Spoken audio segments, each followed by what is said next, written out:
பேசி நம்ம உலகத்தில் இருக்க யோகிஸ்லாம் வந்து நம்மளை பார்த்து ஜஸ்ட் ஷட் அப் வாயை மூடு அப்படின்னு சொல்லிட்டு வந்து ஏன் வந்து சொன்னாங்க. நம்ம யோகிஸ் மாதிரி நம்ம வந்து மூச்சு விடணும்னா நம்ம என்னெல்லாம் வந்து செய்யணும். நம்மளோட முன்னோர்கள் வந்து அவங்களோட சாப்பாட்டு மூலியமா அவங்களோட மூச்சை வந்து எப்படி வந்து கண்ட்ரோல் பண்ணாங்க பார்க்கலாமா?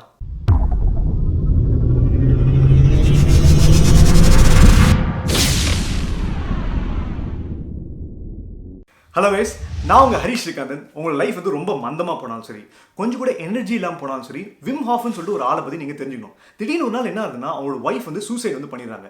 ஸோ அவருக்கு 4 பசங்க இருக்கிறதுனால இவங்க நான் எப்படி வந்து காப்பாற்ற போகிறேன்னு நினச்சி அவர் வந்து அப்படியே வந்து டிப்ரெஷனுக்குள்ளே போயிடுறாரு.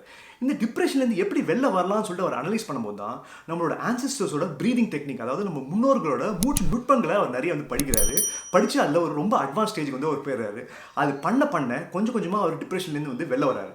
ஸோ அவர் எந்த அளவுக்கு அவர் ப்ராக்டிஸ் பண்ணுறாருன்னா, திடீர்னு ஒரு நாள் வந்து அவரோட உடம்புக்குள்ளே ஈகோலைன்னு ஒரு பாக்டீரியா வந்து அவங்க இன்ஜெக்ட் பண்ணுறாங்க. இன்ஜெக்ட் பண்ண உடனே கொஞ்ச நேரத்திலேயே அவரோட மூச்சு மூலியமாக அந்த பாக்டீரியாலாம் வந்து சில நிமிஷத்துலேயே அவர் வந்து கொண்டுறாரு. இது மட்டும் இல்லை, நிறைய மங்ஸ், நிறைய சன்னியாசிகள்லாம் அவரோட உடம்புல வந்து நிறைய துணிகள் இல்லாட்டி கூட அவங்க மேலே இருக்கிற ஸ்னோவை வந்து அவங்களால வந்து மெல்ட் பண்ண முடியாது. இது எல்லாத்துக்குமே காரணம் என்னன்னா அவங்களோட ப்ரீதிங் தான்.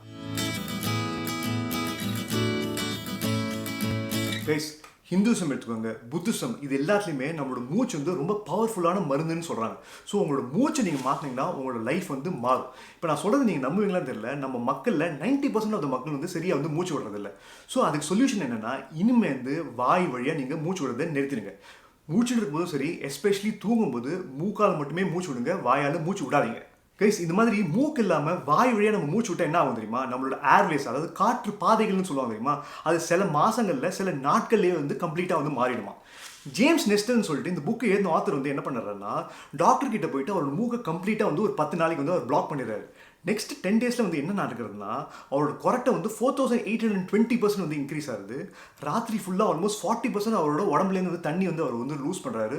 ரொம்ப மோசமான விஷயம் என்னென்னா, அவரால் வந்து டீப் ஸ்லீப்குள்ளே அவரால் போகவே முடியல.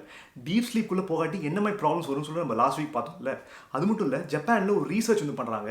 எந்தெந்த ரேட்ஸ் வந்து மூக்கு இல்லாமல் வாய் மூலியமாக வந்து மூச்சு விட்டுச்சோ அதோட பிரெயின்குள்ளே ஃபார்ம் ஆகிற செல்ஸ் வந்து ரொம்ப கம்மியாக ஃபார்ம் ஆச்சு. கேஸ், உங்கள் லைஃப்பில் நிறைய எனர்ஜி வேணும்னாலும் சரி, உற்சாகத்தோடு இருக்கணும்னு நீங்கள் ஆசைப்பட்டாலும் சரி, நல்ல ஃபோக்கஸ் கவனத்தோடு நீங்கள் இருக்கணும்னா இந்த ஃபஸ்ட்டு சேலஞ்ச் வந்து பண்ணுங்கள். இந்த ஃபர்ஸ்ட் சேலஞ்ச் வந்து ரொம்ப சிம்பிள். ஜஸ்ட் ஷட் அப், வாயை சாத்துங்க. ஸோ வந்து ஒரு ஸ்டாம்ப் சைஸில் சர்ஜிக்கல் டேப் வந்து வாங்கிட்டு நீங்கள் ராத்திரி தூங்கும்போது உங்கள் வாயில் வந்து சிம்பிளாக அந்த டேப் வந்து ஒட்டிங்க. ஒட்டினீங்கன்னா என்ன ஆகும்னா, ராத்திரியில் நீங்கள் வந்து வாய் மூலியமாக வந்து நீங்கள் மூச்சு விட மாட்டீங்க, மூக்கால் தான் வந்து நீங்கள் மூச்சு விடுவீங்க. இதனால என்ன ஆகும்னா, கொஞ்ச நாள்லேயே உங்களோட லைஃப் கொஞ்சம் கொஞ்சமாக வந்து மாற ஆரம்பிச்சிடும். ஸோ நீங்கள் உங்களோட கோல்ஸ் வந்து அச்சீவ் பண்ணும்போது உங்களுக்கு நிறைய வந்து எனர்ஜி இருக்கும். ஜிம்முக்கு போகும்போது நல்ல உற்சாகத்தோடு நல்லா ஒர்க் அவுட் பண்ணுவீங்க. ரொம்ப இம்பார்ட்டன்ட் விஷயம், உங்கள் ரிலேட்டிவ்ஸோட சரி, உங்கள் ஃப்ரெண்ட்ஸோடு நீங்கள் சாப்பிடும்போது அந்த மொமெண்ட்டை உங்களால் வந்து என்ஜாய் பண்ண முடியும். இது எல்லாத்துக்குமே காரணம்னா நீங்கள் மூக்கால் மூச்சு விடுறது தான். ஸோ உங்கள் எல்லாருக்குமே நிறைய நாள் வாழணும்னு ஒரு ஆசை இருந்துச்சுன்னா இந்த செக்ஷன் வந்து ரொம்பவே வந்து இம்பார்ட்டன்ட். நம்ம இன்ஹேல் பண்ணும்போது, அதாவது மூச்சு காற்று வந்து உள்ளே எடுக்கும்போது என்ன ஆகும்னா, பிளட் எல்லாம் நம்ம ஹார்ட் நோக்கி வந்து போகும். எக்ஸேல், அதாவது மூச்சு காற்று வெளில விடும்போது இந்த ரத்தம் வந்து நம்ம உடம்புல இருக்க எல்லா பகுதிக்கும் வந்து தள்ளப்படும். இந்த ப்ராசஸ் தான் தொராசிக் பம்ப்னு வந்து சொல்கிறாங்க. இந்த ப்ராசஸை இயக்கிறது வந்து நம்ம லங்ஸுக்கு கீழே ஒரு ஆர்கன் இருக்குது. அந்த ஆர்கன் பேர் டயஃப்ரம். நீங்கள் வந்து மூச்சு காற்று வந்து உள்ளே இழுக்கும்போது என்ன ஆகும்னா, உங்களோட லங்ஸ் வந்து எக்ஸ்பேண்ட் ஆகும், அந்த டயஃப்ரம் வந்து அப்படியே வந்து கீழே போகும். திருப்பி நீங்கள் வந்து எக்ஸேல் பண்ணும்போது என்ன ஆகும்னா, அப்படியே அந்த டயஃப்ரம் வந்து மேலே வரும், உங்களோட லங்ஸ் வந்து அப்படியே வந்து சுருக்கப்படும், காற்றும் வெளில வரும். ஒரு கிரேஸியான ஒரு விஷயம் சொல்லிட்டா, இந்த டயஃப்ரம் வந்து ரொம்ப முக்கியமான ஆர்கன் தெரிஞ்சு கூட அதோட கெப்பாசிட்டியில் ஒரு 10% தான் நம்ம வந்து யூஸ் பண்ணுறோம். இதனால என்ன ஆகுதுன்னா, நம்ம ஹார்ட் மேலே போடுற ப்ரெஷர் வந்து ரொம்ப ஜாஸ்தியாக இருக்குது, நம்மளோட பிளட் ப்ரெஷர் வந்து ரொம்ப ஜாஸ்தியாக இருக்குது. அதனால நம்மளோட ரத்தம் ஓட்டமும் ரொம்ப வந்து அஃபெக்ட் ஆகுது. இதுக்கு சொல்யூஷன் என்ன தெரியுமா? மெதுவாக மூச்சு இழுத்து மெதுவாக மூச்சை வந்து நீங்கள் விட்டீங்கன்னா உங்கள் டயஃப்ரமோட 50 to 70% ஆஃப் த கெப்பாசிட்டி உங்களால் வந்து யூஸ் பண்ண முடியும். இதனால ஹார்ட் மேலே போடுற ப்ரெஷரும் ரொம்ப வந்து கம்மியாகும். ஒரு 5200 பேரை வச்சு அவங்க ஒரு ரீசர்ச் பண்ணாங்க. அதை ரீசர்ச் பண்ணி அவங்க என்ன கண்டுபிடிச்சாங்கன்னா, அவங்களோட லைஃப் ஸ்பேன், அவங்களோட ஆயுள் வந்து எப்படி வந்து கூடுறதுன்னா, அவங்களோட டயட்னால இல்லை, அவங்களோட எக்ஸசைஸ்னால இல்லை, அவங்களோட லங் கெப்பாசிட்டினால, அவங்களோட லங்கோட திறன். ஸோ உங்களோட லங்கோட கெப்பாசிட்டி வந்து நீங்கள் ரொம்ப ஜாஸ்தி பண்ணணும்னா என்ன பண்ணணும்னா, மெதுவாக மூச்சு காற்றை இழுத்துட்டு மெதுவாக வந்து மூச்சு காற்றை வந்து நீங்கள் வெளில விடணும். இது விட்டிங்கன்னா உங்கள் கெப்பாசிட்டி வந்து கூடும், உங்களோட ஆயுளும் கூடும். நீங்கள் மூச்சு விடுறது ரொம்பவே பர்ஃபெக்டாக இருக்கணும்னா நீங்கள் என்ன பண்ணணும்னா, நீங்கள் இன்ஹேல் பண்ணும்போது ஒரு 5.5 செகண்ட்ஸில் நீங்கள் இன்ஹேல் பண்ணணும், எக்ஸேல் பண்ணும்போது ஒரு 5.5 செகண்ட்ஸில் நீங்கள் எக்ஸேல் பண்ணணும். ஸோ ஒரு பிரெத்ன்றது இன்ஹேல் ப்ளஸ் எக்ஸேல். ஸோ ஒரு நிமிஷத்தில் இது மாதிரி 5 பிரெத்ஸ் தான் வந்து நீங்கள் வந்து எடுக்கணும். இந்த மாதிரி நீங்கள் மூச்சு விட்டீங்கன்னா பர்ஃபெக்டாக நீங்கள் மூச்சு விடுறீங்கன்னு சொல்லிட்டு நீங்கள் வந்து சொல்லலாம். எப்படி மூச்சு விடுறதுன்னு சொல்லிட்டு நம்ம கொஞ்சம் நேரத்தில் வந்து பார்க்கலாம். ஆனால் இது மாதிரி மூச்சு விட்டால் என்ன ஆகும்னா நம்மளோட பிரெயினுக்குள்ளே நிறைய வந்து பிளட் வந்து தள்ளப்படும். நம்மளோட ஹார்ட்டும் சரி, நம்மளோட ரத்த ஓட்டமும் சரி, நர்வஸ் சிஸ்டம், நரம்பு மண்டலம் சொல்லுவோம் தெரியுமா, இது எல்லாமே பீக் எஃபிஷியன்சி, அதாவது ஆற்றலின் உச்சத்துக்கே தள்ளப்படுமா. கைஸ், உங்களோட ரெண்டாவது சேலஞ்ச் தெரியுமா, எப்படியாச்சும் உங்களோட லங் கெப்பாசிட்டி, அதாவது லங்கோட திறனை வந்து எப்படியா நீங்கள் ஜாஸ்தி பண்ணணும். அதுக்கு இந்த 2 விஷயத்தை வந்து பண்ணணும். முதல்ல மெதுவாக வந்து பிரீத் இன் பண்ணுங்க. திருப்பி எக்ஸேல் பண்ணும்போது 1 to 10 மெதுவாக வந்து கவுண்ட் பண்ணுங்க. ஒன்ஸ் அந்த 10 ரீச் பண்ணதுக்கப்புறம் திருப்பி 1லேருந்து வந்து ஸ்டார்ட் பண்ணுங்க. அப்படியே கவுண்ட் பண்ணிகிட்டே போங்க. எப்போ வந்து உங்களால் கவுண்ட் பண்ண முடியலன்னு தோணுறதோ நீங்கள் எக்ஸேல் பண்ணுறதை நிறுத்திட்டு திருப்பி மெதுவாக வந்து பிரீத் இன் வந்து பண்ணுங்க. ஸோ இந்த ப்ராசஸ் திருப்பி பண்ணிட்டே இருங்க. அட்லீஸ்ட் ஒரு 5 டைம்ஸ் வந்து பண்ணுங்க டெய்லி. ரெண்டாவது வந்து பிரீத் ப்ளஸ்ன்னு சொல்லிட்டு ஒரு ஆப் இருக்குது. அந்த ஆப்பில் உங்களோட இன்ஹேல் வந்து ஒரு 5 செகண்ட்ஸ் செட் பண்ணுங்கள்.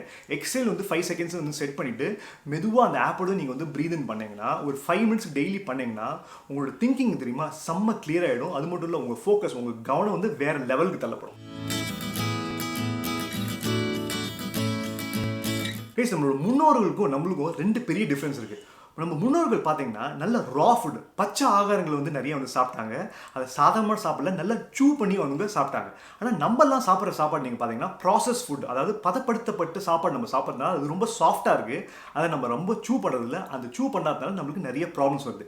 என்ன மாதிரி வந்து ப்ராப்ளம்ஸ் வருதுன்னா, நம்மளோட வாய் வந்து கொஞ்சம் கொஞ்சமாக வந்து சின்னதாக போயிட்டே வருது. நம்மளோட முகம் வந்து அப்படியே வந்து தட்டையாக மாறிட்டு வருது. ப்ளஸ் நிறைய டென்டல் டிசீசஸ், வாயில் நிறைய வியாதிகள் வருது. அப்புறம் நம்மளோட பல்லுங்கள்லாம் ரொம்ப வந்து கோணமாக வந்து வளருது. ரொம்ப வந்து மோசமான விஷயம் என்னன்னா, இந்த ப்ராசஸ் ஃபுட் சாப்பிட்றதுனால நம்ம சரியாக வந்து மூச்சு விடுறதில்ல. ஸோ இதுக்கு சொல்யூஷன் வந்து நீங்கள் இத்தனை கெஸ் பண்ணியிருப்பீங்க. என்னது? நிறைய நம்ம சூ பண்ணணும், அதாவது நிறைய மென்று வந்து நம்ம சாப்பிடணும். நம்மளோட ஃபேஸில் நீங்கள் பார்த்தீங்கன்னா மேக்ஸில்லான்னு சொல்லிட்டு ஒரு போன் இருக்குது. ஸோ அந்த போன் வந்து நம்ம வயசாகும் போது கூட அது மெதுவாக வந்து வளர்ந்துட்டே வருமா. ஆனால் அது வளர்றதுக்கு அதுக்கு ஒரு சிக்னல் தேவைப்படுது. அந்த சிக்னல் வந்து கொடுக்குறது என்னன்னா, நம்ம பல்ல வந்து மோலார்ஸ் இருக்கு தெரியுமா, அந்த மோலார்ஸ் வச்சு நம்ம எவ்வளோக்கு எவ்வளோ சூ பண்ணுறோமோ, எவ்வளோ நம்ம மென்று சாப்பிட்றோமோ, நம்மளோட உடம்புல வந்து நிறைய ஸ்டெம் செல்ஸ் வந்து ஃபார்ம் ஆகும். ஸோ இதனால் என்ன ஆகுது, உங்கள் ஃபேஸில் வந்து இந்த மேக்ஸிலான்ற போன் வந்து வளரும். அதனால ரொம்ப எங்காக வந்து நீங்கள் வந்து தெரிவிங்க. இப்போ நீங்கள் வந்து வயசாகும் போது நீங்கள் சரியாக வந்து சூ பண்ணாமல் இருந்தீங்கன்னா என்ன ஆகும்னா, இந்த போன்ஸ் வந்து சரியாக வந்து வளராது. அதனால தான் இந்த ஸ்கின் சாகிங்னு சொல்லுவீங்க, அப்படியே வந்து சதை வந்து தொங்கி போயிடும், இந்த போன்ஸ் வந்து வளராதனால தான். ஸோ தயவு செஞ்சு உங்கள் சாப்பாடை நல்லா மென்று வந்து சாப்பிடுங்க. அது மட்டும் இல்லை, நீங்கள் நல்லா சூ பண்ண இந்த நல்ல போன்ஸ் வளர்றதுனால உங்களால் நல்லா ப்ரீதும் பண்ண முடியும். கைஸ், நம்மளோட தேர்ட் சேலஞ்ச் என்ன தெரியுமா, நம்ம ப்ராசஸ் ஃபுட் சாப்பிட்றோம் இல்லையா, அதாவது பதப்படுத்தப்பட்ட சாப்பாடு சாப்பிட்றதுனால அது ரொம்ப சாஃப்டாக இருக்கிறதால நம்ம நிறைய வந்து நம்ம சூ பண்ணுறதில்ல. ஸோ அதுக்கு நீங்கள் என்ன பண்ணணும்னா, நல்ல ஹார்டாக இருக்கிற ஒரு நல்ல ஒரு சூயிங் கம் வந்து வாங்கிங்க.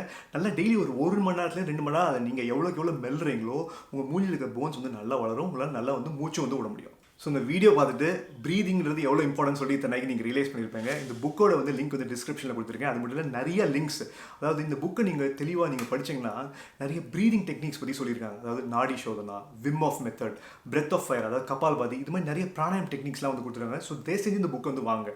லைஃப் கண்டிப்பாக வந்து மாறும். அது மட்டும் இல்லை, இது மாதிரி நீங்கள் விஷயத்தெல்லாம் இம்ப்ளிமெண்ட் பண்ணி உங்கள் லைஃப் மாறுதுன்னு உங்களுக்கு தெரிஞ்சிச்சுன்னா தயவு செஞ்சு கமெண்ட்லையோ நீங்கள் இமெயிலோ வந்து அனுப்பிச்சிங்கன்னா அல்பதனமாக நான் வந்து சந்தோஷப்படுவேன். ஸோ அடுத்த வாரம் வந்து ஒரு நாடி நரம்பெல்லாம் அப்படியே நிற்க வைக்கிற மாதிரி ஒரு ஆட்டோபயோகிராஃபி பார்க்க வரோம். அதுவரை ஹரிஷ் ஸ்ரீகாந்தன், சைனிங் ஆஃப்.